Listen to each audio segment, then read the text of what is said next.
On a eu la chance d'avoir 4 intervenants extraordinaires qui sont venus débattre sur la question essentielle de la digitalisation dans le domaine agroalimentaire. Les enjeux de la technologie, c'est de se faire oublier et de pouvoir construire de nouveaux usages parce que la technologie est tellement fluctuante que la technologie d'aujourd'hui, dans 3, 4, 5 ans, elle est obsolète.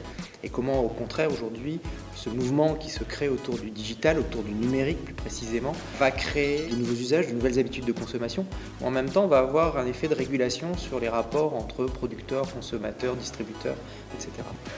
La digitalisation touche toutes les entreprises, tous les secteurs d'activité, touche aussi tous les consommateurs. Et se poser la question de la digitalisation, c'est se poser la question de l'avenir. On a joué un peu sur la dimension digitale, donc la conférence a été filmée et transmise sur les réseaux sociaux, donc ça permet de générer plus d'échanges à la fois avec des étudiants mais aussi avec des professionnels. C'est dans la philosophie de ce master de donner un axe digital sur le long terme. L'année prochaine, il y aura en fait de plus en plus de cours qui vont aborder des thèmes qu'on a discutés aujourd'hui, notamment par exemple quand on parlait de blockchain, il va y avoir des cours sur tout ce qui est big data qui vont être abordés dans la formation, qui permet de voir en fait comment ce big data, comment l'analyse des données vont être prises en compte dans les entreprises.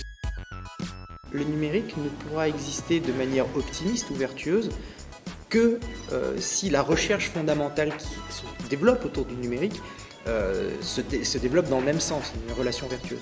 Donc le fait de pouvoir être devant des étudiants et leur expliquer justement, gardez votre tête, enlevez votre chapeau, considérez que le numérique c'est génial, mais ne faites pas tout et n'importe quoi, oui c'est indispensable, c'est même primordial pour moi. On a été content de pouvoir partager ça avec des intervenants de qualité, avec des débats assez animés. Pour nous c'est très formateur, c'était super intéressant à organiser, même si c'était énormément de boulot.